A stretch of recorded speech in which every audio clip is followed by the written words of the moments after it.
हम सब आपका वेलकम करते हैं हमिटेज फैमिली मीटिंग में।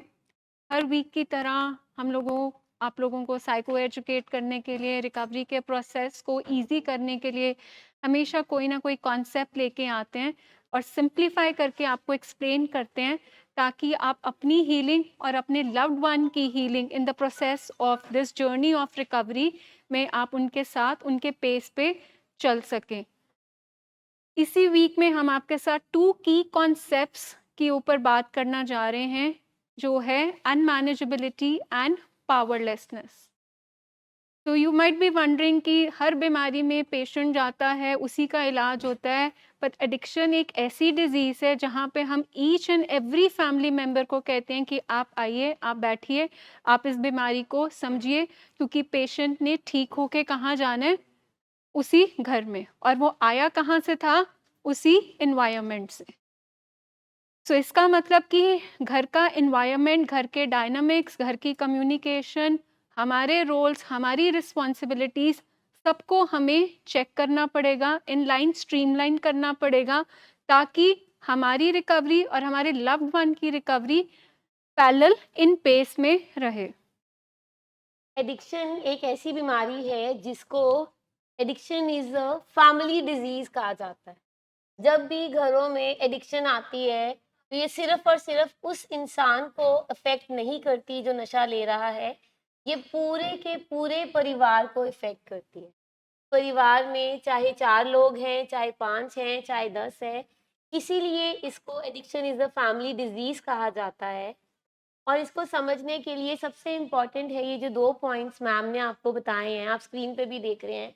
Powerlessness and unmanageability in families affected by addiction.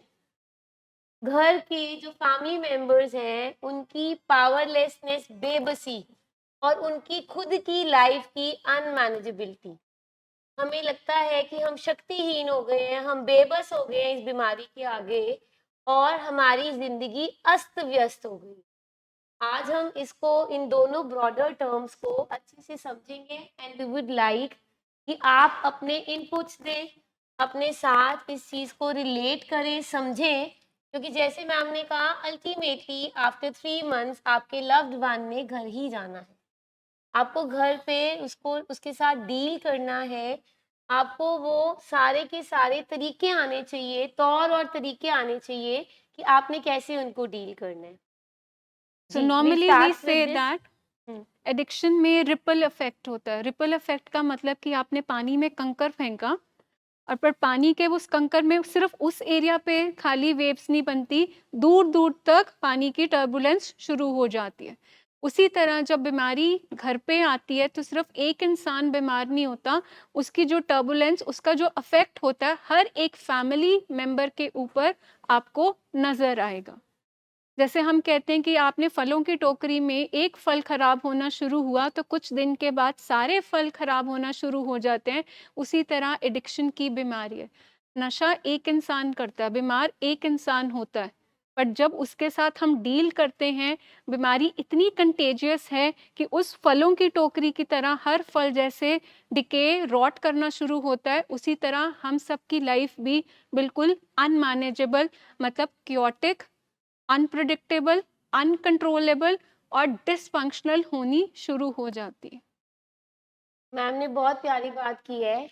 जैसे किसी झील, किसी तालाब को जब आप देखते हैं नॉर्मली, उसमें शेड्स पड़ रही होती है, उसमें सनलाइट भी पड़ रही होती है, उसमें क्लाउड्स की शेड भी पड़ रही होती है, कोई साइड पे सीनरी है या माउंटेन्स है, उसकी शेड भी पड़ रही होती है और बहुत सुंदर दिख रहा होता है, बहुत प्यारा दिख रहा होता है वो वाला सीन। और जैसे ही उसमें पत्थर गिरता है, वो सब हिल जाता है, शेक हो जाता है, उसकी ब्यूटिफिकेशन खत्म हो जाती है। इन द सेम वे हमारी फैमिली में जब एक इंसान एडिक्शन में आता है तो जो हमारी ब्यूटी ऑफ लाइफ है वो डिस्टर्ब हो जाती है, टोटली डिस्टर्ब हो जाती है। पेशेंट के साथ साथ हम भी शटर्ड हो जाते हैं, पूरे हिल जाते हैं हम। तो कमिंग टू द साइकिल, कि ये साइकिल क्या है? एडिक्शन का जो ये साइकिल है कि जिसमें पावरलेसनेस और अनमैनेजेबिलिटी है, वी हैव ट्राइड कि आपको सिंप्लीफाई करके इसको बताया जाए। तो will start from the first thing, जैसे आपको बताया है कि जो एडिक्शन है ये फैमिली डिजीज है और सारे फैमिली मेंबर्स को सफ़र कराती है। हमारी फंक्शनैलिटी खत्म हो जाती है, हमारी खुद की रिस्पॉन्सिबिलिटी, हमारी होंद ही खत्म हो जाती है, हमारी एग्जिस्टेंस ही खत्म हो जाती है। हम चाहे हम पेशेंट के बहन हैं, भाई हैं, वाइफ है, मदर है, फादर है, हमारी खुद की एग्जिस्टेंस खत्म हो जाती है।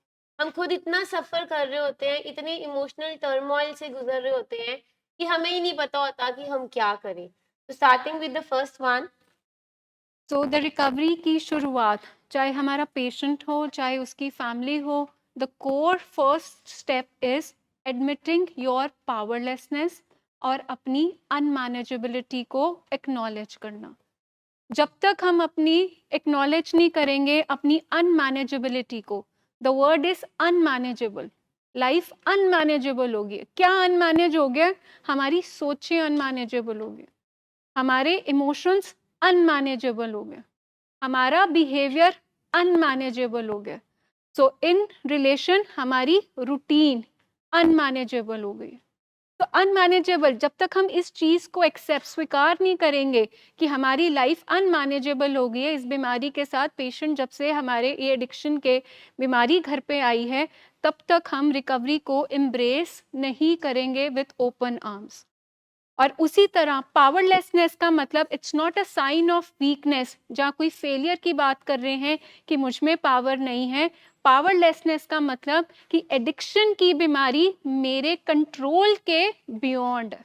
मैं जितनी मर्जी पावर लगा लूँ, मेरी पावर से ये बीमारी, मेरा लव्ड वन ठीक नहीं हो सकता।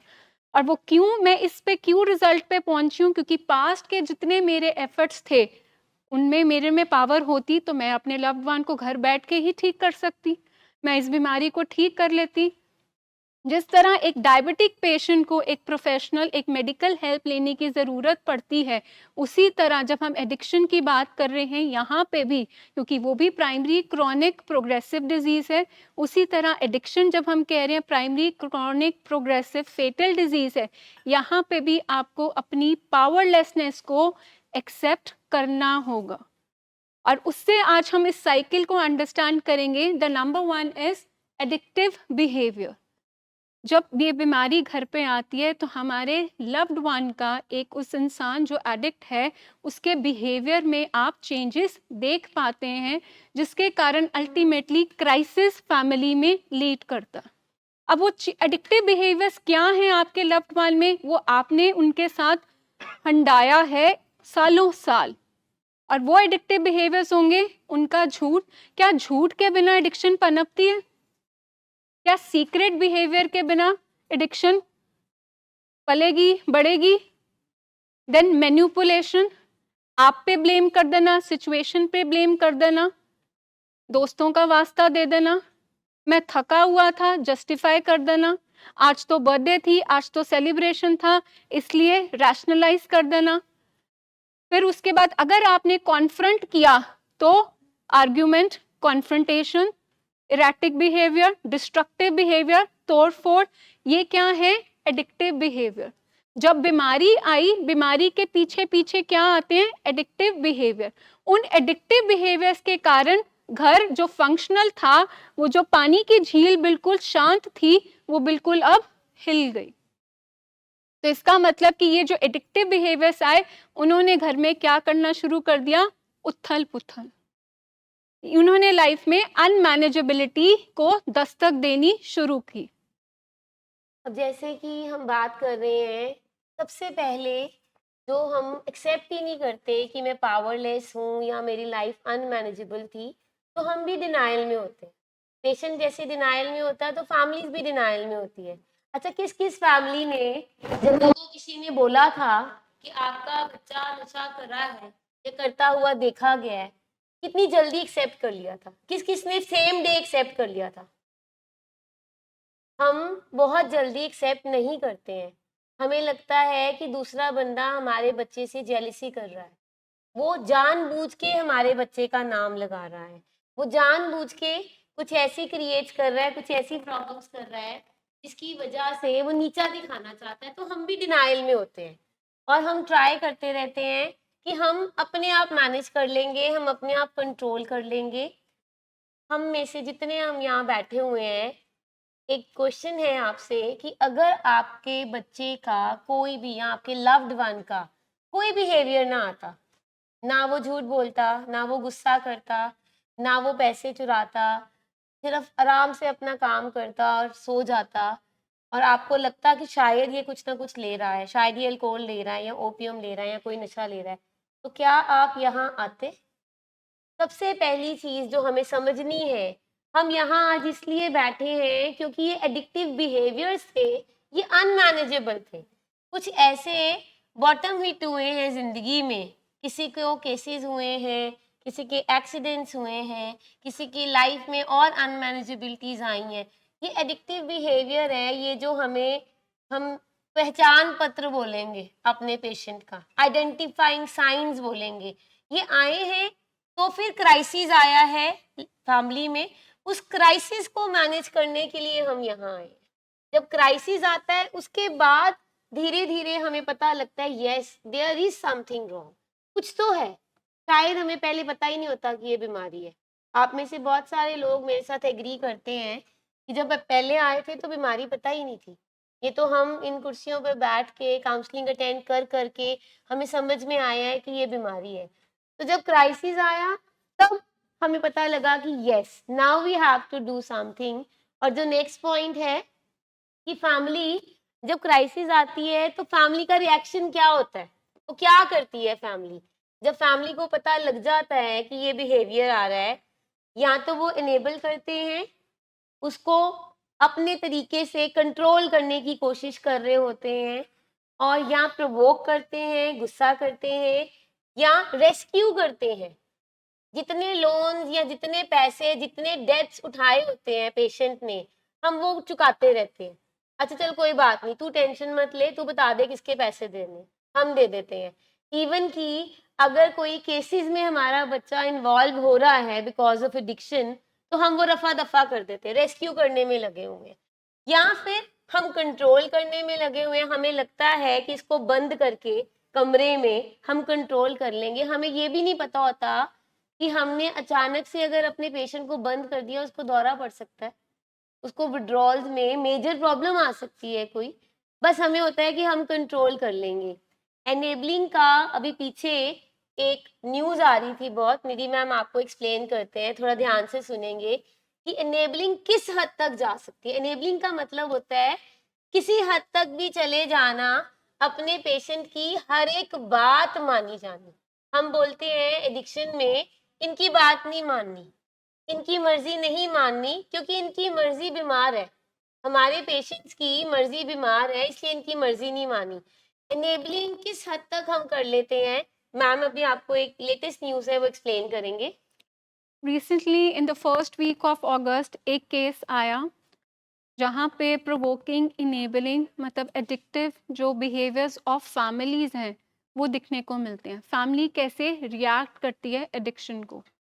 अभी आप समझ रहे हैं कि जब हमें एडिक्शन कहाँ दिखती है, उनके बिहेवियर्स पे। देयर इज़ नो थर्मामीटर कि आप लगाएं तो पता लग जाए कि हाँ कि एडिक्शन है। कोई एक्सरे नहीं है, कोई सीटी स्कैन नहीं है जो हमने कराई और हमें पता लग गया कि ये बीमारी जी सामने है।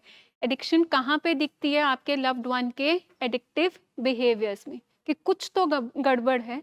ये जो नज़रें चुरा रहा है, ये जो लुक्का छिपी खेल रहा है, ये जो पैसे गायब हो रहे हैं, ये कहाँ पे दिख रहा होता है?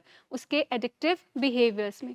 वो एडिक्टिव बिहेवियर्स जब आपसे मैनेज नहीं होते तो आपका दिल अंदर से आवाज़ देता है कि कुछ तो गड़बड़ है, जहाँ इसको मदद की ज़रूरत है। इतनी देर में जब हमें बाहर से पता लगना शुरू होता है, जहाँ हम सामान देखते हैं गाड़ी में पड़ा है, बाथरूम में पड़ा है, जहाँ रातों को घर में नहीं आ रहा, जहाँ लड़के घर से बाहर रहना शुरू होता है, तो दिल अंदर से आवाज़ दे रहा होता है कि एडिक्शन की तरफ तो नहीं है। बट हमारा डिनाइल, हमारा अपना डिफेंस मैकेनिज्म कहता है कि नहीं नहीं, ऐसा नहीं हो सकता। अब जो हम केस की बात कर रहे हैं वो केस ये है, एक फादर थे जो मेडिकल फ्रेटर्निटी में बहुत रिनोन्ड टीम मेंबर थे अपने, उनके बेटा आइस करता था।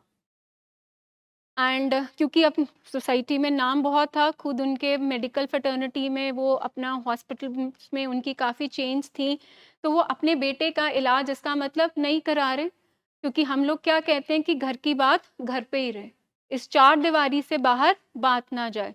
तो प्रोबेबली जो फैमिली की टॉक्सिक शेम होती है, वो ये बात को बाहर निकालती नहीं, हेल्प सीक नहीं करते। अब उनके बेटे की गर्लफ्रेंड थी, तो बेटे की गर्लफ्रेंड ने डिमांड किया 12 करोड़ की लग्जरी कार अपने बॉयफ्रेंड से, यानी उनके बेटे से। तो बेटे ने जब अपने फादर को बोला, जो आइस करता था, कि मुझे 12 करोड़ की गाड़ी चाहिए, तो फादर ने क्या दिया होगा रिएक्शन? एक बच्चा जो नशा कर रहा है और वो 12 करोड़ की गाड़ी बोले बुक करा दीजिए, मैंने बर्थडे पे गिफ्ट देनी है अपनी गर्लफ्रेंड को, तो पहला रिएक्शन एज़ अ फादर क्या आएगा आपका?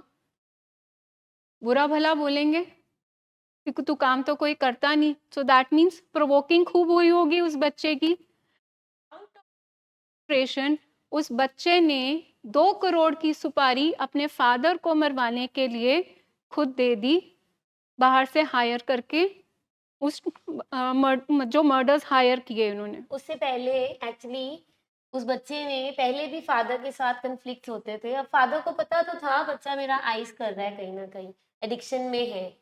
बट जैसे मैम ने बोला टॉक्सिक शेम इतनी थी, खुद डॉक्टर होके खुद उनके पास पूरी फैसिलिटीज़ थी।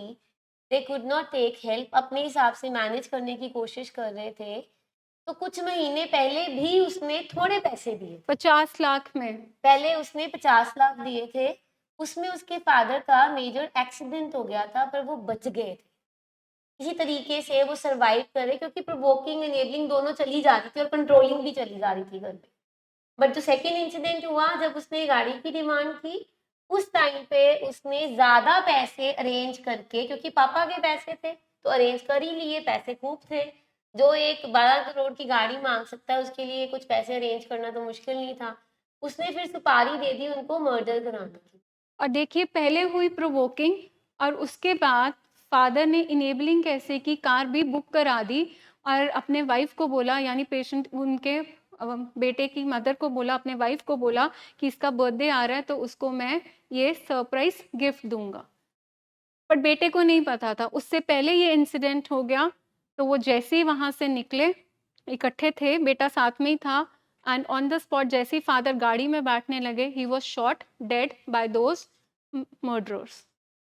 तो ये बीमारी है कि हम प्रोवोकिंग को पहले करते हैं, फिर उसको कवर करने के लिए हम इनेबल भी कर देते हैं, गाड़ी भी ले देते हैं। और जब जब पेशेंट को पता लगा तो वो पुलिस स्टेशन में, क्योंकि पता तो चल ही गया ये क्या हुआ, इंसिडेंट कैसे हुआ, तो फिर बाद में वो रोए, तरले करे, मुझे छोड़ दो, मेरे से गलती हो गई, मुझे पता नहीं था, क्योंकि उसको बाद में पता लग गया था कि फादर ने गाड़ी अरेंज करा दी थी उसके लिए। तो ये इस हद तक enabling, provoking and controlling behaviour होता है। This is a recent example, अभी शायद फर्स्ट वीक ऑफ अगस्त की है कि ये ऐसा हुआ है। हम अपनी टॉक्सिक शेम के कारण इस बीमारी को एड्रेस ही नहीं करते और हमें लगता है कि हम खुद से मैनेज कर लेंगे, और ये या तो हम रेस्क्यू करते हैं, उसके सारे लेन देन बस हम देने पे लग जाते हैं, मेरा राजा बेटा है, मेरा प्यारा बेटा है, मुझे करना है, हम कभी भी कॉन्सिक्वेंस नहीं देते और उस वजह से ये बीमारी पनपती रहती है, बढ़ती रहती है। Coming to the next point is powerlessness. Powerlessness अब हमारी आ गई बेबसी या अब हमारी शक्तिहीनता।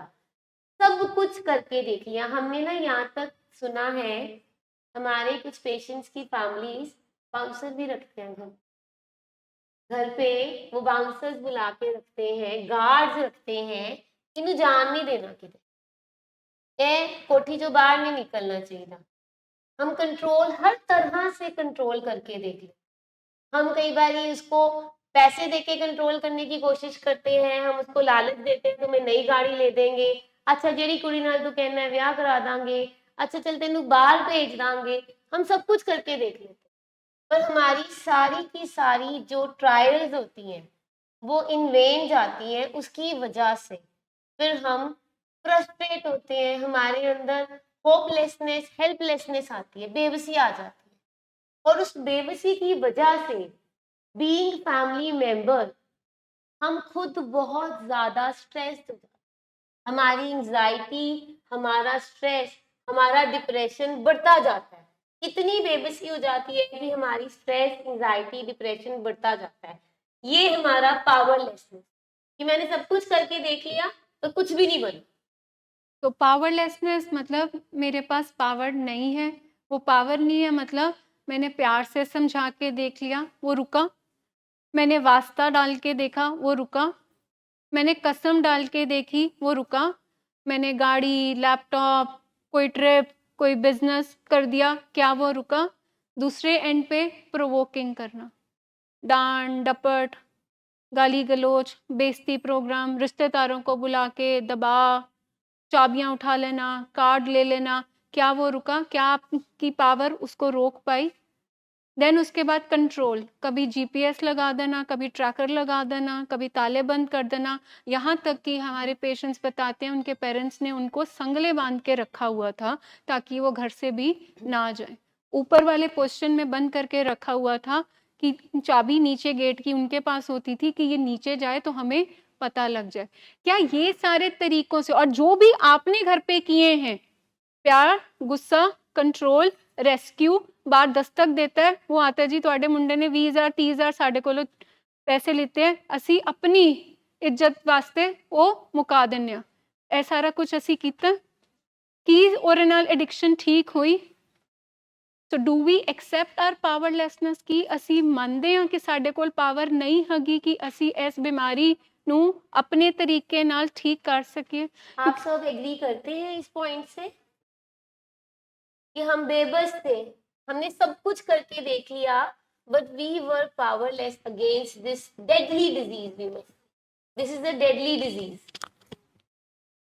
ਸੋ ਪਾਵਰਲੈਸਨੈਸ ਜਦੋਂ ਅਸੀਂ ਐਕਸੈਪਟ ਕਰਾਂਗੇ ਦੈਨ ਪਾਵਰਲੈਸਨੈਸ ਮਤਲਬ ਜੋ ਅਸੀਂ ਗੱਲ ਕਰਦੇ ਪਏ ਹਾਂ ਕਿ ਸਾਡੇ ਪਾਵਰ ਅਸੀਂ ਤੇ ਆਪਣੇ emotions constant anxiety constant stand ਕੀ ਬਣੇਗਾ ਸਾਡਾ ਕੀ ਹੋਏਗਾ ਤੇਰਾ ਕੀ ਬਣੇਗਾ ਹੁਣ ਚਲਾ ਗਿਆ ਹੈ ਡੂ ਯੂ ਐਡਮਿਟ ਯੋਰ ਪਾਵਰਲੈਸਨੈਸ ਕਿ ਤੁਸੀਂ ਆਪਣੇ ਇਮੋਸ਼ਨਸ ਆਪਣੇ ਸੋਚਾਂ ਨੂੰ ਵੀ ਮਤਲਬ ਕੰਟਰੋਲ ਨਹੀਂ ਕਰ ਪਾ ਸਕੇ ਜੇ ਅਸੀਂ ਆਪਣੇ ਇਮੋਸ਼ਨਸ ਆਪਣੇ ਮਤਲਬ ਥਾਟਸ ਨੂੰ ਨਹੀਂ ਕੰਟਰੋਲ ਕਰ ਸਕੇ ਅਸੀਂ ਉਹਦੀ ਬਿਮਾਰੀ ਨੂੰ ਜਿਸ ਸਾਨੂੰ ਲੱਗਦਾ ਹੈ ਪੇਸ਼ੈਂਟ ਨੂੰ ਲੱਗਦਾ ਕਿ ਉਹ ਆਪਣੀ ਵਿਲ ਪਾਵਰ ਨਾਲ ਕੰਟਰੋਲ ਕਰ ਲਵੇਗਾ ਰੁਕ ਜਾਵੇਗਾ ਸਾਨੂੰ ਲੱਗਦਾ ਕਿ ਅਸੀਂ ਆਪਣੇ ਤਰੀਕਿਆਂ ਨਾਲ ਉਹਨੂੰ ਆਪਣੀ ਪਾਵਰ ਨਾਲ ਰੋਕ ਲਵਾਂਗੇ ਪਰ ਜਦੋਂ ਤੱਕ ਅਸੀਂ ਆਪਣੀ ਐਕਸੈਪਟ ਨਹੀਂ ਕਰਾਂਗੇ ਪਾਵਰਲੈਸਨੈਸ ਤਦੋਂ ਤੱਕ ਅਸੀਂ ਹੈਲਪ ਸੀਕ ਨਹੀਂ ਕਰਾਂਗੇ तो प्रोग्राम ਦਾ ਅਸੀਂ ਕਿਹਾ ਸੀ ਪਹਿਲਾ ਸਟੈਪ ਇਹ ਹੈਗਾ ਕਿ ਯੂ ਐਡਮਿਟ ਯੋਰ ਪਾਵਰਲੈਸਨੈਸ कि भाई मेरे हाथ खड़े हैं मेरे तरीके नाल ए बीमारी नहीं गई सगो बीमारी over the period of time बिल्कुल परपैचुएट ग्रो कीती है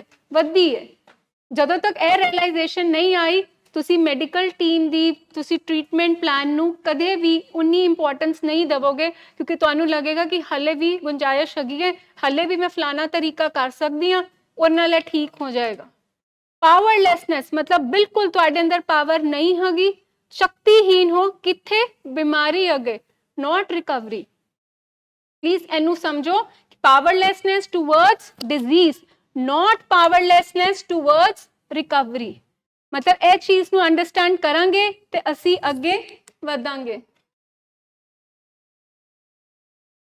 जब पावरलेसनेस हम अपनी समझते हैं तो हमें इतना समझ आ जाता है कि मेरा कोई पैसा मेरा कोई रुतबा मेरा कोई स्टेटस मेरे लव्ड वन को नहीं बचा सकता ਅਸੀਂ ਕਹੀਏ ਜਿਵੇਂ ਮੈਮ ਹੁਣੇ ਐਗਜ਼ਾਮਪਲ ਦੇ ਰਹੇ ਸੀ ਚਾਹੇ ਕੋਈ ਡਾਕਟਰ ਹੋਏ ਕੋਈ ਲਾਇਰ ਹੋਏ ਕੋਈ ਪੋਲੀਟੀਸ਼ੀਅਨ ਹੋਏ ਜਿੱਥੇ ਗੱਲ ਬਿਮਾਰੀ ਦੀ ਆ ਜਾਂਦੀ ਹੈ ਉੱਥੇ ਅਸੀਂ ਬਿਲਕੁਲ ਪਾਵਰਲੈਸ ਹੋ ਜਾਂਦੇ ਹਾਂ ਬਿਮਾਰੀ ਦੇ ਅੱਗੇ ਬਿਕੋਜ਼ ਕਿਸੇ ਵੀ ਬਿਮਾਰੀ ਕੇ ਆਗੇ ਜੋ ਚੀਜ਼ ਹੈ ਕਿ ਸਾਡੀ ਕੋਈ ਵੀ ਚੀਜ਼ ਨਹੀਂ ਚੱਲਦੀ ਕਿਉਂਕਿ ਬਿਮਾਰੀਆਂ ਕਿਹਦੇ ਨਾਲ ਠੀਕ ਹੁੰਦੀਆਂ ਨੇ ਟ੍ਰੀਟਮੈਂਟ ਦੇ ਨਾਲ ਕਦੀ ਤੁਸੀਂ ਦੇਖਿਆ ਹੋਏ ਕਿ ਹਾਂ ਵੀ ਬਹੁਤ ਵੱਡਾ ਕੋਈ ਪੋਲੀਟੀਸ਼ੀਅਨ ਸੀਗਾ ਜਾਂ ਕੋਈ ਡਾਕਟਰ ਸੀਗਾ ਉਹਦੇ ਘਰ ਕੋਈ ਬਿਮਾਰੀ ਨਹੀਂ ਆਈ ਤੇ ਕਿਸੇ ਦੀ ਡੈਥ ਨਹੀਂ ਹੋਈ ਐਦਾਂ ਨਹੀਂ ਹੋ ਸਕਦਾ ਬਿਕੋਜ਼ ਇਹ ਚੀਜ਼ ਇਹੀ ਪ੍ਰੂਫ ਕਰਦੀ ਹੈ ਕਿ ਜਿੰਨਾ ਮਰਜ਼ੀ ਸਾਡੇ ਕੋਲ ਪਾਵਰ ਹੋਵੇ ਅਸੀਂ ਇੱਕ ਬਿਮਾਰੀ ਅੱਗੇ ਪਾਵਰਲੈਸ ਹੀ ਹੈਗੇ ਹੁਣ ਪਾਵਰਲੈਸਨੈਸ ਜਦੋਂ ਆਉਂਦੀ ਹੈ ਉਦੋਂ ਇਹ ਹੈ ਕਿ ਬਿਮਾਰੀ ਦੇ ਟੂਵਰਡਸ ਅਸੀਂ ਪਾਵਰਲੈਸਨੈਸ ਸਮਝ ਜਾਂਦੇ ਹਾਂ ਠੀਕ ਹੈ ਪਰ ਅਸੀਂ ਬਾਕੀ ਸਾਰੇ ਕੰਮ ਫਿਰ ਵੀ ਕਰੀ ਜਾਂਦੇ ਹਾਂ ਅਸੀਂ ਬੱਚਿਆਂ ਨੂੰ ਦੇਖ ਰਹੇ ਹਾਂ ਠੀਕ ਹੈ ਅਸੀਂ ਘਰ ਦੇ ਬਜ਼ੁਰਗਾਂ ਨੂੰ ਵੀ ਦੇਖ ਲੈਂਦੇ ਹਾਂ ਠੀਕ ਹੈ ਜੋ ਡੇਲੀ ਰੂਟੀਨ ਘਰ ਦੇ ਵਿੱਚ ਚੱਲ ਰਿਹਾ ਰੋਟੀ ਪਾਣੀ ਜਿਹੜੀ ਚੱਲ ਰਹੀ ਹੈ ਉਹ ਵੀ ਅਸੀਂ ਦੇਖ ਲੈਂਦੇ ਹਾਂ ਸੋ ਪਾਵਰਲੈਸਨੈਸ ਮੈਨੂੰ ਸਮਝ ਆ ਰਹੀ ਹੈ ਕਿ ਇਹ ਜਿਹੜੀ ਬਿਮਾਰੀ ਹੈ ਨਾ ਹੁਣ ਮੈਨੂੰ ਸਿਰਫ ਔਰ ਸਿਰਫ ਮੈਨੂੰ ਪਾਵਰਲੈਸਨੈਸ ਡਿਜ਼ੀਜ਼ ਦੇ ਅੱਗੇ ਸਮਝ ਆ ਰਹੀ ਹੈ ਕਿ ਇਹਦੇ ਅੱਗੇ ਮੇਰਾ ਬਸ ਨਹੀਂ ਚੱਲ ਰਿਹਾ, ਮੇਰਾ ਜੋ ਲਵਡ ਵਨ ਬਿਮਾਰ ਹੈ ਨਾ, ਠੀਕ ਹੈ, ਇਹਨੂੰ ਮੈਂ ਹੁਣ ਆਪਣੇ ਕਿਸੇ ਵੀ ਤਰੀਕੇ ਨਾਲ ਮੈਂ ਠੀਕ ਨਹੀਂ ਕਰ ਪਾ ਰਹੀ। ਕੰਟੀਨਿਊਸ ਮੇਰੇ ਅੰਦਰ ਇਹ ਥਾਟ ਚੱਲ ਰਿਹਾ ਹੈ, ਬੇਚੈਨੀ ਚੱਲ ਰਹੀ ਹੈ, ਹੈਲਪਲੈਸਨੈਸ, ਹੋਪਲੈਸਨੈਸ ਮੇਰੇ ਅੰਦਰ ਆ ਜਾਂਦੀ ਹੈ, ਡਿਪਰੈਸ਼ਨ ਆ ਜਾਂਦਾ ਹੈ। ਇਹ ਸਾਰੀਆਂ ਚੀਜ਼ਾਂ ਮੇਰੇ ਅੰਦਰ ਮੈਨੂੰ ਘੇਰਾ ਪਾ ਲੈਂਦੀਆਂ ਔਰ ਸਾਰਾ ਦਿਨ ਮੇਰੇ ਅੰਦਰ ਕੀ ਥਾਟਸ ਚੱਲਦੇ ਆ ਸਿਰਫ ਔਰ ਸਿਰਫ ਕਿ ਮੈਨੂੰ ਕਿਵੇਂ ਹੋਰ ਠੀਕ ਕਰ ਸਕਦੀ ਹਾਂ, ਕਿਉਂਕਿ ਮੈਨੂੰ ਆਈ ਐਮ ਅੰਡਰਸਟੈਂਡਿੰਗ ਕਿ ਮੇਰੀ ਪਾਵਰਲੈਸਨੈਸ ਕਿਤੇ ਨਾ ਕਿਤੇ ਹੈ। ਮੈਂ ਇਹ ਵੀ ਕਰ ਲਿਆ, ਮੈਂ ਲੜ ਕੇ ਘਰੋਂ ਚਲੀ ਵੀ ਗਈ, ਫਿਰ ਵੀ ਇਹ ਠੀਕ ਨਹੀਂ ਹੋ ਰਿਹਾ।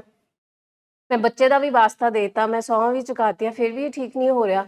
ਸੋ ਪਾਵਰਲੈਸਨੈਸ ਵਾਲੀ ਸਟੇਟ ਤੇ ਨਾ ਅਸੀਂ ਵੀ ਸਟਿਲ ਕੀਪ ਔਨ ਥਿੰਕਿੰਗ ਕਿ ਮੈਂ ਕੀ ਹੋਰ ਕਰ ਸਕਦੀ, ਠੀਕ ਹੈ। ਔਰ ਮੇਰੇ ਆਸ-ਪਾਸ ਜਿਹੜਾ ਹੈ ਇੰਨੀ ਥੋੜੀ ਜੀ ਸਟੇਬਲ ਅਸੀਂ ਹੁੰਨੇ ਆ ਕਿ ਅਸੀਂ ਆਸ-ਪਾਸ ਦੀਆਂ ਚੀਜ਼ਾਂ ਕਿ ਬੱਚਿਆਂ ਉੱਤੇ ਉਸ ਚੀਜ਼ ਦਾ ਇਫੈਕਟ ਨਾ ਆਏ, ਠੀਕ ਹੈ। ਅਸੀਂ ਥੋੜੇ ਜਿਹੇ ਫੰਕਸ਼ਨਲ ਹੁੰਨੇ ਆ ਕਿ ਅਸੀਂ ਚਲੋ ਇਹ ਕੰਮ ਕਰ ਲੈਂਦੇ ਆ, ਏਦਾਂ ਬਜ਼ੁਰਗਾਂ ਦਾ ਧਿਆਨ ਰੱਖ ਲੈਂਦੇ, ਜਿਵੇਂ ਮੈਂ ਕਿਹਾ ਮਨੀ ਮੈਨੇਜ ਕਰ ਲੈਂਦੇ ਆ ਅਸੀਂ, ਕਿਉਂਕਿ ਕੰਟਰੋਲ ਕਰਦੇ ਆ ਅਸੀਂ, ਪੈਸੇ ਲੈ ਲੈਂਦੇ ਆ, ਠੀਕ ਹੈ। ਅਗਲਾ ਸਟੈਪ ਜੋ ਹੈ ਇਸ ਸਾਈਕਲ ਦੇ ਵਿੱਚ ਉਹ ਹੈਗਾ ਅਨਮੈਨੇਜੇਬਿਲਿਟੀ।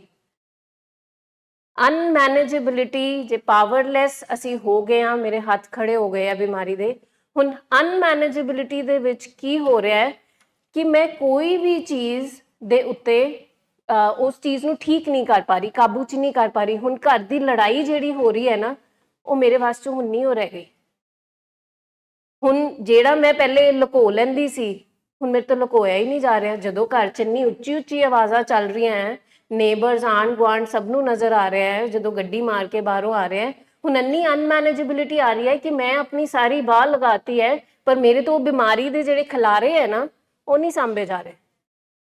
ਅਨਮੈਨੇਜੇਬਿਲਿਟੀ ਇਹ ਹੈ। ਪਾਵਰਲੈਸਨੈਸ ਵਿੱਚ ਕੀ ਹੁੰਦਾ ਹੈ ਕਿ ਅਨਮੈਨੇਜੇਬਿਲਿਟੀ ਹਜੇ ਨਾ ਤੁਹਾਨੂੰ ਲੱਗਦਾ ਕਿ ਤੁਸੀਂ ਕਰ ਲੋਗੇ, ਸਾਂਭ ਲੋਗੇ, ਜਿੰਨੇ ਕੁ ਖਿਲਾਰੇ ਪਾਏ ਆ, ਜਿਵੇਂ ਮੈਮ ਨੇ ਕਿਹਾ ਸੀ ਕੇਸਿਸ ਹੁੰਦੇ ਨੇ, ਇਹ ਚਲੋ ਪੈਸੇ ਕਿਸ ਤੋਂ ਕਰਜ਼ੇ ਲੈ ਲਏ, ਚਲੋ ਉਤਾਰਤੇ ਕਿ ਕਿਸੇ ਤੇ ਪਤਾ ਨਾ ਚੱਲੇ।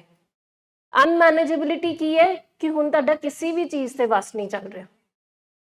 ਇੱਕ ਕਿਸ ਹਾਲਾਤ 'ਚ ਘਰ ਆਣਗੇ, ਸਾਰੀ ਗਲੀ ਦੇ ਵਿੱਚੋਂ ਆਣਗੇ, ਕਿਸ ਤਰੀਕੇ ਨਾਲ ਆਣਗੇ, ਭਾਵੇਂ ਲੜਦੇ ਲੜਦੇ ਬਾਹਰ ਚੁੱਕਣਾ ਚਲੇ ਜਾਣਾ, ਮੈਂ ਹੁਣ ਛੁਪਾ ਹੀ ਨਹੀਂ ਪਾ ਰਹੀ ਕੁਛ, ਬਿਲਕੁਲ ਹੀ ਅਨਮੈਨੇਜੇਬਲ ਹੋ ਗਈ ਹੈ, ਤੇ ਹੱਥੋਂ ਬਾਹਰ ਨਿਕਲ ਗਈ ਹੈ ਬਿਮਾਰੀ। ਕਿ ਪਹਿਲੇ ਤੇ ਪਾਵਰਲੈਸਨੈਸ ਸੀ, ਮੈਨੂੰ ਮੇਰੇ ਤੱਕ ਸਮਝ ਆ ਰਹੀ ਸੀ, ਪਰ ਮੈਂ ਸਾਰੀਆਂ ਚੀਜ਼ਾਂ ਰੱਖੀਆਂ ਹੋਈਆਂ ਸੀ। ਹੁਣ ਤੇ ਬੱਚਿਆਂ ਦੇ ਸਾਹਮਣੇ ਹੀ ਇਹ ਕੁੱਟਣਾ ਸ਼ੁਰੂ ਹੋ ਗਿਆ, ਠੀਕ ਹੈ, ਬੱਚਿਆਂ ਦੇ ਸਾਹਮਣੇ ਗਾਲੀ ਗਲੋਚ ਸ਼ੁਰੂ ਹੋ ਗਿਆ। ਹੁਣ ਤੇ ਇੰਨੀ ਅਨਮੈਨੇਜੇਬਿਲਿਟੀ ਹੋ ਗਈ ਹੈ ਕਿ ਅਸੀਂ ਜੇ ਪੈਸੇ ਨਹੀਂ ਦੇ ਰਹੇ ਇਹਨਾਂ ਨੂੰ, ਹੁਣ ਤੇ ਮੈਮ ਗੱਲੇ 'ਚੋਂ ਹੀ ਪੈਸੇ ਜਾ ਰਹੇ ਆ। ਅਨਮੈਨੇਜੇਬਿਲਿਟੀ ਕਿ ਘਰ ਦੀਆਂ ਸਾਰੇ ਜਿਹੜੇ ਸਫੇਅਰ ਹੈਗੇ ਆ, ਉਹਦੇ ਹਰ ਇੱਕ ਚੀਜ਼ ਦੇ ਵਿੱਚ ਮੈਨੂੰ ਮੇਰੀ ਅਨਮੈਨੇਜੇਬਿਲਿਟੀ ਨਜ਼ਰ ਆ ਰਹੀ ਹੈ। ਪਹਿਲੇ ਤੇ ਸਿਰਫ ਕਿੱਥੇ ਨਜ਼ਰ ਆ ਰਹੀ ਸੀ ਕਿ ਇਹ ਬਿਮਾਰੀ ਨਹੀਂ ਮੈਂ ਠੀਕ ਕਰ ਪਾ ਰਹੀ, ਹੁਣ ਕੀ ਹੈ ਕਿ ਹਰ ਪਾਸੋਂ ਮੈਂ ਹਾਰ ਰਹੀ ਹਾਂ। ਇਹ ਇੱਜ਼ਤ ਵੀ ਜਾ ਰਹੀ ਹੈ ਦੁਨੀਆ ਦੇ ਵਿੱਚ, ਮੇਰਾ ਟਰਸਟ ਵੀ ਬਿਲਕੁਲ ਜਾ ਰਿਹਾ ਹੈ, ਪੈਸੇ ਵੀ ਜਾ ਰਹੇ ਹੈ, ਮਤਲਬ ਸਭ ਕੁਝ ਜਾ ਰਿਹਾ ਹੈ। ਪਾਵਰਲੈਸਨੈਸ ਦੇ ਵਿੱਚ ਫਿਰ ਵੀ ਮੈਨੂੰ ਇਹ ਹੋ ਰਿਹਾ ਸੀ ਕਿ ਮੈਂ ਸ਼ਾਇਦ ਸਾਂਭ ਸਕਦੀ ਹਾਂ। ਹੁਣ ਇੱਕ ਹੁੰਦਾ ਨਾ, ਜਿਵੇਂ ਅਸੀਂ ਜਿੰਨਾ ਰੇਤ ਨੂੰ ਫੜਨ ਦੀ ਕੋਸ਼ਿਸ਼ ਕਰੀਏ ਉਹਨੇ ਹੱਥੋਂ ਜਾ ਰਹੀ ਹੈ, ਪਾਵਰਲੈਸਨੈਸ ਦੇ ਵਿੱਚ ਅਸੀਂ ਉਹ ਇਕੱਠਾ ਕਰਨ ਦੀ ਕੋਸ਼ਿਸ਼ ਕਰਦੇ ਹਾਂ, ਠੀਕ ਹੈ। ਪਰ ਅਨਮੈਨੇਜੇਬਿਲਿਟੀ ਤੇ ਕੀ ਨਜ਼ਰ ਆਉਂਦਾ ਮੈਨੂੰ ਕਿ ਉਹ ਮੈਂ ਜਿੰਨਾ ਇਕੱਠਾ ਕਰਨ ਦੀ, ਹੁਣ ਤੇ ਮੇਰੇ ਬਿਲਕੁਲ ਹੱਥੋਂ ਨਿਕਲ ਗਈ ਹੈ ਗੱਲ। ਹੁਣ ਤੇ ਮੇਰੇ ਤੋਂ ਬਿਲਕੁਲ ਵੀ ਇਹ ਬਿਮਾਰੀ ਦੇ ਜਿਹੜੇ ਰੈਪਰਕਸ਼ਨਸ ਆ ਰਹੇ ਹੈ, ਕਨਸੀਕੁਐਂਸਿਸ ਆ ਰਹੇ ਹੈ, ਇਹ ਤੇ ਬਿਲਕੁਲ ਵੀ ਨਹੀਂ ਸਾਂਭੇ ਜਾ ਰਹੇ। ਹੁਣ ਇਹ ਜਦੋਂ ਸਟੇਜ ਆਂਦੀ ਹੈ, ਫਿਰ ਸਾਨੂੰ ਕਿਤੇ ਨਾ ਕਿਤੇ ਆਪਣੇ ਜਿਹੜੇ ਹੈਗੇ ਨਾ, ਅਸੀਂ ਬਿਲਕੁਲ ਹੀ ਬਲੰਟ ਹੋ ਜਾਂਦੇ ਹਾਂ ਇਮੋਸ਼ਨਲੀ। ਕਿ ਜਦੋਂ ਹੁਣ ਪਹਿਲੇ ਕੀ ਹੁੰਦਾ ਕਿ ਟੌਕਸਿਕ ਸ਼ੇਮ ਹੁੰਦੀ ਹੈ ਮੈਨੂੰ, ਮੈਂ ਲੋਕਾਂ ਤੋਂ ਛੁਪਾ ਵੀ ਲੈਂਦੀ ਹਾਂ, ਆਪਣੇ ਆਪ ਨੂੰ ਸਾਂਭ ਲੈਂਦੀ ਹਾਂ, ਥੋੜਾ ਜਿਹਾ ਤਿਆਰ ਹੋ ਕੇ ਨਿਕਲ ਜਾਂਦੀ ਹਾਂ, ਚਲੋ ਜੋ ਕਲੇਸ਼ ਹੈ ਉਹ ਘਰੇ ਹੀ ਹੈਗਾ, ਬਾਹਰ ਥੋੜੀ ਲੋਕਾਂ ਨੂੰ ਪਤਾ, ਠੀਕ ਹੈ। ਪਰ ਅਨਮੈਨੇਜੇਬਿਲਿਟੀ ਤੇ ਜਦ ਰੌਲਾ ਪੈ ਹੀ ਗਿਆ ਸਾਰੇ ਪਾਸੇ, ਠੀਕ ਹੈ, ਹੁਣ ਮੈਨੂੰ ਹੁੰਦਾ ਹੁਣ ਮੈਂ ਸਭ ਕੁਝ ਕਰਕੇ ਦੇਖ ਲਿਆ, ਮੈਂ ਇਨਡਿਫਰੈਂਟ ਹੋ ਜਾਂਦੀ ਹਾਂ ਬਿਲਕੁਲ। ਮੈਨੂੰ ਹੁੰਦਾ ਇਹਨੇ ਤੇ ਕੰਮ ਕਰਨਾ ਨਹੀਂ, ਚਲੋ ਹੁਣ ਮੈਂ ਹੀ ਕਰਦੀ ਹਾਂ, ਮੈਂ ਹੀ ਪੈਸੇ ਸਾਂਭ ਲੈਂਦੀ ਹਾਂ, ਬੱਚਿਆਂ ਦੀ ਵੀ ਰਿਸਪੌਂਸਿਬਿਲਿਟੀ ਮੈਂ ਲੈ ਲੈਂਦੀ ਹਾਂ। ਇਸ ਘਰ ਦੇ ਵਿੱਚ ਕੀ ਹੁੰਦਾ, ਫਿਰ ਬੱਚੇ ਵੀ ਹੌਲੀ ਹੌਲੀ ਕਰਕੇ ਉਹ ਇਨਸਾਨ ਦਾ ਸਮਝਣਾ ਸ਼ੁਰੂ ਹੋ ਜਾਂਦੇ ਆ, ਜੋ ਲਵਡ ਵਨ ਸਾਡਾ ਬਿਮਾਰ ਹੁੰਦਾ ਹੈ, ਕਿ ਇਹਨਾਂ ਨੇ ਕੋਈ ਰਿਸਪੌਂਸਿਬਿਲਿਟੀ ਨਹੀਂ ਲੈਣੀ।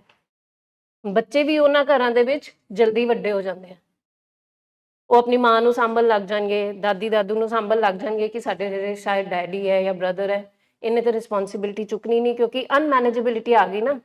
ਠੀਕ ਹੈ। ਹੁਣ ਸਾਨੂੰ ਲੱਗਦਾ ਹੈ ਬਾਕੀ ਡਿਜ਼ੀਜ਼ ਤੇ ਅਸੀਂ ਠੀਕ ਕਰ ਨਹੀਂ ਸਕਦੇ, ਬਾਕੀ ਚੀਜ਼ਾਂ ਜਿਹੜੀਆਂ ਖਰਾਬ ਹੋ ਰਹੀਆਂ ਉਹ ਤੇ ਸਾਂਭ ਲਈਏ। ਬਿਜ਼ਨਸ ਜਿਹੜਾ ਖਰਾਬ ਹੋ ਰਿਹਾ ਹੈ, ਚਲੋ ਮੈਂ ਹੀ ਘਰ ਦਾ ਬੰਦਾ ਬਣ ਕੇ ਮੈਂ ਬਿਜ਼ਨਸ ਦੁਕਾਨ ਤੇ ਬੈਠਣਾ ਸ਼ੁਰੂ ਹੋ ਜਾ। ਫਾਦਰ ਭਾਵੇਂ 85 ਸਾਲ ਦੇ ਹੋ ਗਏ, ਚਲੋ ਮੈਂ ਹੀ ਫੈਕਟਰੀ ਜਾ ਕੇ ਬੈਠਣਾ ਸ਼ੁਰੂ ਹੋ ਜਾ, ਇਹਨੇ ਤੇ ਜਾਣਾ ਨਹੀਂ ਹੈ। ਫਿਰ ਅਸੀਂ ਕੀ ਕਰਦੇ ਹਾਂ ਕਿ ਸਾਡਾ ਉੱਥੋਂ, ਕਿਉਂਕਿ ਹਾਰ ਚੁੱਕੇ ਹੁੰਦੇ ਹਾਂ ਅਸੀਂ, ਜਦੋਂ ਮੈਮ ਨੇ ਬੋਲਿਆ ਕਿ ਅਸੀਂ ਰੈਸਕਿਊ ਕਰਦੇ ਆ, ਪ੍ਰਵੋਕ ਕਰਦੇ, ਇਨੇਬਲਿੰਗ ਸਾਰਾ ਕੁਝ ਕਰਕੇ ਅਸੀਂ ਥੱਕ ਗਏ ਹੁੰਦੇ ਆ, ਉਸ ਟਾਈਮ ਤੇ ਖੱਜਲ ਖੁਆਰ ਹੋ ਗਏ ਹੁੰਦੇ ਆ। ਉਸ ਟਾਈਮ ਤੇ ਸਾਨੂੰ ਹੁੰਦਾ ਹੈ ਕਿ ਚਲੋ ਹੁਣ ਡਿਜ਼ੀਜ਼ ਤੇ ਅਸੀਂ ਕੁਝ ਕਰ ਨਹੀਂ ਸਕਦੇ, ਚਲੋ ਬਾਕੀ ਚੀਜ਼ਾਂ ਜਿਹੜੀਆਂ ਖਰਾਬ ਹੋ ਰਹੀਆਂ ਉਹਨਾਂ ਨੂੰ ਤੇ ਸਾਂਭ ਲਈਏ। ਬੱਚਿਆਂ ਵੱਲ ਤੇ ਧਿਆਨ ਦੇਦਾ ਮੈਂ ਕਿੰਨਾ ਕਿੰਨਾ ਦੇ ਮਗਰ ਲੱਗੀ ਰਵਾਂ। तो अनमैनेजेबिलिटी ਤੇ ਇਹ ਸਟੇਜ ਆਉਂਦੀ ਹੈ। ਅਨਮੈਨੇਜੇਬਿਲਟੀ ਯਾਨੀ ਕਿ ਹੁਣ ਸਭ ਕੁਝ ਜ਼ਾਹਿਰ ਹੋ ਗਿਆ। ਜਿਹੜਾ ਪਹਿਲੇ ਪਾਵਰਲੈਸਨੈਸ ਸੀ, ਉਹਦੇ ਚ ਟੌਕਸਿਕ ਸ਼ੇਮ ਸੀ, ਉਹ ਚ ਡਿਨਾਈਲ ਸੀ, ਉਹ ਚ ਅਸੀਂ ਲੁਕੋ ਕੇ ਰੱਖ ਰਹੇ ਸੀ। ਹੁਣ ਅਨਮੈਨੇਜੇਬਿਲਟੀ ਜਦੋਂ ਆਈ ਉਦੋਂ ਜ਼ਾਹਿਰ ਹੋ ਗਿਆ। ਜਦੋਂ ਮੈਂ ਤੁਹਾਨੂੰ ਇਨੀਸ਼ੀਅਲੀ ਕਿਹਾ ਹੈ ਕਿ ਜਿਹੜੇ ਉਹਨਾਂ ਦੇ ਐਡਿਕਟਿਵ ਬਿਹੇਵੀਅਰ ਹੈ, ਹੁਣ ਮਰੀਜ਼ ਗਲੀ ਦੇ ਵਿੱਚ ਜਾ ਕੇ ਕੋਈ ਰਿਐਕਸ਼ਨ, ਕੋਈ ਐਕਸ਼ਨ ਕਰਨ ਲੱਗ ਪਿਆ ਹੈ, ਕੋਈ ਗੁੱਸਾ ਦਿਖਾਉਣ ਲੱਗ ਪਿਆ ਹੈ, ਕੋਈ ਚੀਜ਼ ਕਰਨ ਲੱਗ ਪਿਆ, ਇਹਦਾ ਮਤਲਬ ਹੈ ਉਹਦੀ ਬਿਮਾਰੀ ਹੁਣ ਇੰਨੀ ਅਨਮੈਨੇਜੇਬਲ ਹੈ ਕਿ ਜ਼ਾਹਿਰ ਹੋ ਗਈ, ਸਭ ਦੇ ਸਾਹਮਣੇ ਆ ਗਈ। ਉਸ ਅਨਮੈਨੇਜੇਬਿਲਟੀ ਦੇ ਵਿੱਚ ਕੀ ਹੁੰਦਾ ਹੈ ਕਿ ਅਸੀਂ बहुत ज्यादा रिलेशनशिप्स जेडे साडे है रिस्ट्रेन्ड हो जाते, आपस में हमारी ब्लेम गेम शुरू हो जाती, हम इतने अक जाते हैं, थक जाते हैं, स्ट्रेस्ड हो जाते हैं, फैमिली स्पेसिफिकली, कि अगर पेशेंट और वाइफ है तो वाइफ पेरेंट्स को बोलना शुरू हो जाती है, आपके कारण है, आपने बताया नहीं। पेरेंट्स जो है वो वाइफ को बोलना शुरू हो जाते हैं, तू साम के नहीं रख सकी। वो बीमारी इतनी कनिंग, बैफ्टिंग और पावरफुल है कि आपस में लड़ाई शुरू हो जाती है। अनमैनेजेबिलिटी इतनी बढ़ जाती है, आपस में रिलेशनशिप में तनाव आ जाते हैं, रिस्ट्रेन आ जाते हैं, और जैसे मैम ने कहा रोल्स ही शिफ्ट हो जाते हैं। हमने यहाँ तक देखा है कि जो वाइफ जिन्होंने कभी जिंदगी में जॉब नहीं करी होती वो जॉब करना शुरू हो जाती है कि कुछ तो करे, कहीं से तो अर्निंग आए। अब ये तो कुछ कर नहीं रहा, जाहिर हो गया, अनमैनेजेबिलिटी इतनी होगी तो घर तो चलाना ना, बच्चों की फीस तो देनी है ना, ट्यूशन ही कर लो, कुछ नहीं होता। रोल रिवर्सल हो जाते हैं, रोल शिफ्ट हो जाते हैं। जैसे मैम बता रहे हैं, हमने खुद कई पेशेंट्स के बच्चों को जो सिर्फ 16 ईयर्स के हैं या 15 ईयर्स के हैं, अर्ली शॉप्स पे, बिजनेस पे जाना देखना शुरू कर देते हैं हम, क्योंकि लगता है कि अब क्या करें, फिर और कोई चारा ही नहीं है। रोल शिफ्ट हो जाते हैं और जो रिस्पॉन्सिबिलिटीज होती हैं वो हम टू मच रिस्पॉन्सिबिलिटीज लेना शुरू हो जाते हैं, हर चीज की रिस्पॉन्सिबिलिटी, बाहर के काम करने उसकी रिस्पॉन्सिबिलिटी भी, गाड़ियां भी चलाना सीख लेती हैं। यहाँ तक कि हमें बताया है कुछ पेशेंट्स ने कि मेरी बीवी को तो गाड़ी नहीं चलानी आती थी, अब मैं एडिक्शन में हूँ, उसने गाड़ी भी चलाना सीख लिया है। उनकी करे, बच्चा ने तो छड्डन जाना ही सी ना। मतलब हर एक वो चीज हम सीख लेते हैं, कर लेते हैं, क्योंकि हमें, जैसे मैम ने बोला, हमें लगता है सब कुछ अस्त व्यस्त हो रहा है तो कुछ तो बचा ले, कुछ तो ठीक कर ले, इतनी अनमैनेजेबिलिटी आ जाती है। तो जैसे मैम ड्राइविंग की बात कर रहे हैं, सो मेरे एक क्लाइंट थे यहाँ पे, तो वो कहते हैं कि हिल्स में भी मैं चला लेती हूँ मैम, जब इन्होंने जाना है, ये वहाँ पे हम जब घूमने जाते हैं ये पी लेते हैं, फिर गाड़ी ड्राइव कौन करे, तो ड्राइव मैं करती थी, इन्होंने पीनी होती थी। तो मतलब हम वो जिम्मेवारियां लेनी शुरू कर दी हमने, जो हमारे लव्ड वन ने उठानी थी वो मैंने करनी शुरू कर दी। ठीक है, घर पे कंस्ट्रक्शन चल रही है वो मैंने देखना है, बच्चों की पढ़ाई करनी है वो मैंने देखना है, बुजुर्गों का ध्यान रखना है वो मैंने देखना है, किसी को हॉस्पिटल लेके जाना है वो मैंने देखना है। चाहे माँ खुद से चला जा नहीं रहा, घुटनों में दर्द है, पर बेटा जो है वो 30 साल का है, वो अब एडिक्शन में है, मैं क्या करूं, मैं ही चलो काम सामने शुरू कर देती हूँ। तो उस टाइम में अनमैनेजेबिलिटी पे क्या है कि मेरी बीमारी के आगे इतनी अनमैनेजेबिलिटी होती है, सारी तरफ इतना खलारा पड़ जाता है कि मुझे होता है कि अब कुछ जो बचा सकती हूँ मैं वो बचा लूं, कुछ तो, क्योंकि कितने की हम केसेस रफा दफा कर देंगे, कितने को कर्जे उतार लेंगे, ठीक है ना, कितनी के घर की लड़ाइयां बचा लेंगे। अब तो अनमैनेजेबिलिटी में ये होता है कि कब उठ के इसने कब रिएक्शन दे देना हमें नहीं पता, कब इन्होंने किस बात पे प्लेट उठा के फेंक देनी है हमें पता ही नहीं है, ठीक है ना, कब आंड गुआंढ के सामने इन्होंने खिलारा डाल देना हमें नहीं पता। तो अनमैनेजेबिलिटी ये है कि अब रेत की तरह ना वो आपके हाथ से निकलती जा रही है सारी सिचुएशन। तो इस सिचुएशन में जो तो फैमिलीज नहीं ट्रीटमेंट में आती हैं या जो यहाँ पे हेल्प सीख नहीं करती हैं, उनका बिहेवियर ये होता है कि वो अपने आप को ਸਟੈਪ ਬੈਕ ਕਰ ਲੈਤੀ ਹੈ ਕਿ ਅਬ ਹੁਣ ਇਹਨੇ ਤੇ ਮਰਨਾ ਹੀ ਮਰਨਾ ਹੈ, ਹੁਣ ਅਸੀਂ ਇਹਦੇ ਨਾਲ ਥੋੜੀ ਮਰ ਸਕਦੇ ਹਾਂ, ਅਸੀਂ ਜੋ ਚੀਜ਼ਾਂ ਕਰ ਸਕਦੇ ਹਾਂ ਅਸੀਂ ਉਹ ਕਰੀਏ। ये एक नॉर्मल नोशन होता है उन फैमिलीज का जिनको यहाँ पे कोई हेल्प प्रोफेशनल नहीं मिलती। अनमैनेजेबिलिटी वाली स्टेट में या तो घर टूट जाते हैं, सेपरेशन डिवोर्सेस हो जाते हैं, ठीक है, या तो मतलब हम कह लें कि हम घर पे ही रहते हुए उसको बिल्कुल निगलेक्ट कर देते हैं कि मेरी सारी वाह लग गई है, हुण ना साडे कोल पैसा है ना एनर्जी है, हुण असीं अपने बाकी चीज़ां नूं साਂਭ के रखिए। पर ਜਦੋਂ ਮੈਨੂੰ ਹੁਣ ਇਹ ਦੱਸੋ ਕਿ ਜਦੋਂ ਇੱਕ ਫੈਮਿਲੀ ਘਰ 'ਚ ਹੁੰਦੇ ਹੋਏ ਇੱਕ ਜੋ ਬਿਮਾਰ ਹੈ ਇਨਸਾਨ, ਉਹਦੇ ਨਾਲ ਜਦੋਂ ਅਸੀਂ ਏਦਾਂ ਕਰਾਂਗੇ ਐਡਿਕਸ਼ਨ ਵਧੇਗੀ ਕਿ ਘਟੇਗੀ? ਜਦੋਂ ਅਸੀਂ ਪਹਿਲੇ ਤਾਂ ਚਲੋ ਅਸੀਂ ਕਿਸੇ ਤਰ੍ਹਾਂ ਖਾਣਾ ਵੀ ਖਵਾ ਦਿੰਦੇ ਸੀ, ਇਹ ਹੁਣ ਕਿੰਨੀਆਂ ਫੈਮਲੀਜ਼ ਹੈ ਮਤਲਬ ਜੋ ਨਾਰਮਲੀ ਬਾਹਰ ਜੋ ਫੈਮਲੀਜ਼ ਹੁੰਦੀਆਂ ਨੇ, ਠੀਕ ਹੈ, ਉਹਨਾਂ ਦੀਆਂ ਵਾਈਫਸ ਦੱਸਦੀਆਂ ਸੀ ਕਿ ਮੈਮ ਮੈਂ ਤੇ ਜੌਬ ਤੇ ਜਾਣਾ ਹੁੰਦਾ ਸੀ, ਇਹ ਤੇ ਬੇਸਮੈਂਟ ਦੇ ਵਿੱਚ ਪੀ ਕੇ मतलब मैं आना, कारपेट गंदा, सब गंदा, हुण मैम मैं इन्हां नूं रोटी देनी भी बंद करती सी, आपे तुसीं खानी होएगी ते तुसीं उपर आ जाना, मैम मैं सब करना बंद करता सी। तो ये किहड़ी स्टेज है जदों अनमैनेजेबिलिटी इन्नी है, हुण खर्चे ते चलाने हैं, उत्थे घर लिते हैं, उहदियां किश्तां ते उतारनियां, बच्चिआं नूं ते पढ़ाना है, मैम मैं वो करां कि इन्हां नूं ही मैं देखती रहां, हुण मैनूं पता इन्हां ने पीनी है, मैं घर आना है, मैं साफ सफाई कर दिंदी हां, सब कर दिंदी हां, पर हुण मेरी वस हो गई। इसको बोलते हैं सैचुरेशन आ जानी, अक जाना, थक जाना। अनमैनेज पावरलेसनेस और अनमैनेजेबिलिटी इतनी ज़्यादा आ जाती है, लाइफ इतनी अस्त व्यस्त हो जाती है, और एक की नहीं, सारे फैमिली मेम्बर्स की। बच्चे तो बच्चे इफेक्टेड हो रहे हैं, बच्चों की पढ़ाइयाँ इफेक्ट हो रही हैं। हम देखते हैं कि जिनके बच्चे, जो लोग एडिक्शन में हैं, उनके बच्चों में बिहेवियर इश्यूज आते हैं। हमारे पास कितनी फैमिलीज आती हैं, बोलती है मैम ये जो इसके फादर करते हैं ना, ये अभी से ऐसा बिहेवियर करना शुरू हो गया, इसका एग्रेशन बिल्कुल वैसा ही है, हमें अभी से डर लगना शुरू हो गया है। तो बच्चों में भी वो सारी चीजें आनी शुरू हो जाती है, इतनी अनमैनेजेबिलिटी हो जाती है। उसकी वजह से जब अक जाते हैं, थक जाते हैं, सैचुरेशन आती है, तो इनडिफरेंट हो जाते हैं।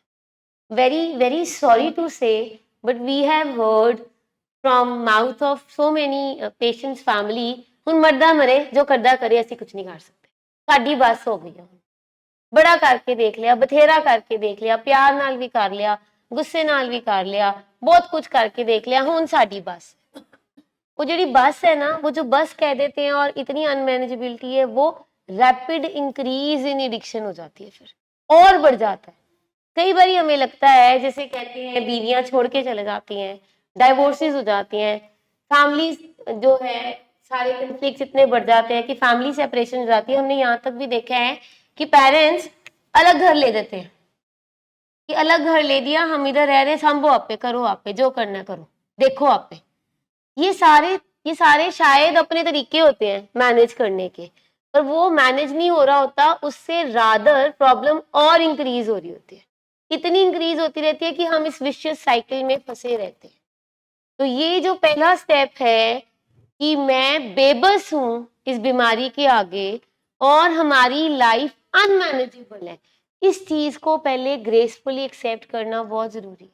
जो लोग ये कहते हैं नहीं नहीं कोई हले कुछ नहीं बिगड़िया, हले कोई इन्नी प्रॉब्लम नहीं आई, मतलब ਅਸੀਂ ਸੁਣਨੇ ਆ ਇੱਥੇ ਆ ਕੇ ਉਹ ਫਲਾਣੇ ਦਾ ਮੁੰਡਾ ਜ਼ਿਆਦਾ ਬਿਮਾਰ ਹੈ, ਉਹਨਾਂ ਦੇ ਘਰਾਂ 'ਚ ਜ਼ਿਆਦਾ ਪ੍ਰੋਬਲਮਸ ਹੈ, ਸਾਡੀ ਹਲੇ ਇੰਨੀ ਨਹੀਂ ਬੇਬਸੀ ਆਈ, साड़ी हले इतनी अनमैनेजेबिलिटी नहीं आई। तो फिर आई वुड लाइक टू से जो ये कह रहा है वो भी डिनाइल में है, वो फैमिली भी डिनाइल में है। हम पहले ग्रेसफुली एक्सेप्ट करेंगे, नहीं है हमारी पावर इस एडिक्शन की बीमारी के आगे। ਅਨਮੈਨੇਜੇਬਿਲਿਟੀ ਦੇ ਵਿੱਚ ਜਿਵੇਂ ਮੈਮ ਨੇ ਕਿਹਾ ਨਾ, ਅਸੀਂ ਵੱਖਰਾ ਕਰ ਦਿੰਦੇ ਹਾਂ ਕਿ ਹਾਂ ਵੀ ਹੁਣ ਇਹ ਜਾਣੇ ਤੇ ਇਹਦਾ ਪਰਿਵਾਰ ਜਾਣੇ, ਅਸੀਂ ਤੇ ਬਜ਼ੁਰਗ ਹੋ ਗਏ ਹਾਂ, ਜਾਂ ਬੜੀ ਵਾਰੀ ਅਸੀਂ ਦੇਖਿਆ ਫੈਮਲੀਜ਼ ਕਹਿੰਦੀਆਂ ਮੈਂ ਤੇ ਬੇਦਖਲ ਕਰ ਦੇਣਾ, ਠੀਕ ਹੈ, ਹੁਣ ਇਸ ਤੋਂ ਜ਼ਿਆਦਾ ਸਾਡੇ ਕੋਲ ਕੁਝ ਨਹੀਂ ਹੈ, ਅਸੀਂ ਆਪਣੇ ਲਈ ਵੀ ਤੇ ਬਚਾ ਕੇ ਰੱਖੀਏ। ਹੁਣ ਬੇਦਖਲ ਜਾਂ ਅਸੀਂ ਸੈਪਰੇਟ ਜਾਂ ਅਸੀਂ ਅਲੱਗ ਘਰ ਲੈ ਕੇ ਉਹ ਕਿਹਨੂੰ ਦੇ ਰਹੇ ਹਾਂ, ਮੈਨੂੰ ਦੱਸੋ? ਬਿਮਾਰੀ ਨੂੰ।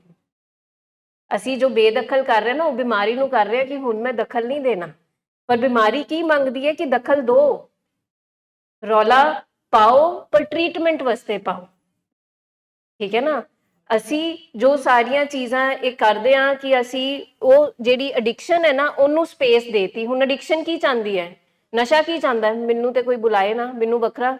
ਪੇਸ਼ੈਂਟ ਸਾਡੇ ਇਹੀ ਕਹਿੰਦੇ ਹੁੰਦੇ ਆ, ਮੈਨੂੰ ਵੱਖਰਾ ਕਰ ਦਿਓ ਤੁਸੀਂ, ਠੀਕ ਹੈ। ਫੈਕਟਰੀ 'ਚ ਮੇਰਾ ਅਲੱਗ ਕੇਬਿਨ ਕਰ ਦਿਓ, ਕਾਲਜ 'ਚ ਮੇਰਾ ਮੇਰਾ ਅਲੱਗ ਹਿੱਸਾ ਕੇਬਿਨ ਕਰ ਮੇਰਾ ਦਿਓ, ਹਿੱਸਾ ਦੇ दो, मेरा मेरा हिस्सा दो। प्रॉपर्टी च मेरा हिस्सा मैंने दो, तो जो करना है करो। ये बड़ा टिपिकल सी एक स्टेटमेंट आती है हमारे सारे लव्ड वन की, जो मेरा हिस्सा है, चाहे वो 30 साल का है, वो 40 साल का है, जो 50 साल का है, तो मेरा हिस्सा दे दो, कोई नहीं, मैं आप पे मैनेज कर लूंगा। ਈਵਨ 22-24 ਸਾਲ ਵਾਲੇ ਵੀ ਕੱਲ ਨੂੰ ਇਹ ਸਭ ਮੇਰਾ ਹੀ ਹੈਗਾ, ਜੋ ਮੇਰਾ ਹੈਗਾ ਮੈਨੂੰ ਹੁਣੇ ਹੀ ਦੇ ਕੇ ਤੋਰੋ, ਠੀਕ ਹੈ।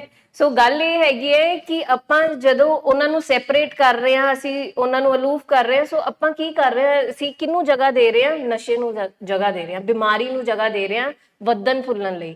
ਸੋ ਤਾਂ ਹੀ ਉੱਥੇ ਲਿਖਿਆ ਹੋਇਆ ਹੈ ਕਿ ਇਹ ਸਟੇਜ ਦੇ ਵਿੱਚ ਅਨਮੈਨੇਜੇਬਿਲਿਟੀ ਤੋਂ ਬਾਅਦ ਜਿਹੜਾ ਅਸੀਂ ਅੱਕ ਜਾਂਦੇ ਹਾਂ ਜਾਂ ਆਪਣੇ ਆਪ ਨੂੰ ਇਨਡਿਫਰੈਂਟ ਕਰ ਲੈਂਦੇ ਹਾਂ, ਉਸ ਕੇਸ ਦੇ ਵਿੱਚ ਤੁਸੀਂ ਦੇਖੋ, ਤੁਸੀਂ ਆਪਣੇ ਅੰਦਰ ਝਾਤੀ ਮਾਰ ਕੇ ਦੇਖਣਾ ਕਿ ਜਦ ਤੁਸੀਂ ਆਪਣੇ ਪੇਸ਼ੈਂਟ ਤੋਂ ਇਨਡਿਫਰੈਂਟ ਹੋ ਗਏ ਹੋ, ਬਿਮਾਰੀ ਦੇਖਣਾ ਡਬਲ ਫੋਲਡ ਹੋ ਕੇ ਆਈ ਹੋਏਗੀ।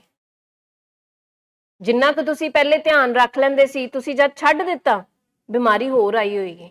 ये जो कहते हैं ना फैमिलीज, ਇਹਦਾ ਵਿਆਹ ਕਰਾ ਦੋ, ਆਪੇ ਜ਼ਿੰਮੇਵਾਰੀ ਪਏਗੀ ਤੇ ਇਹਨੇ ਠੀਕ ਹੋ ਜਾਣਾ ਹੈ, ਜਾਂ ਇਹਨੂੰ ਬਾਹਰ ਭੇਜਦੇ ਆ, ਦਾਲ ਆਟਾ ਪਤਾ ਲੱਗੇਗਾ, ਇਹਨੂੰ ਰੋਟੀ ਕਮਾਣੀ ਪਏਗੀ ਤਾਂ ਪਤਾ ਲੱਗੇਗਾ, ਉੱਥੇ ਕੋਈ ਵੀ नहीं होएगा।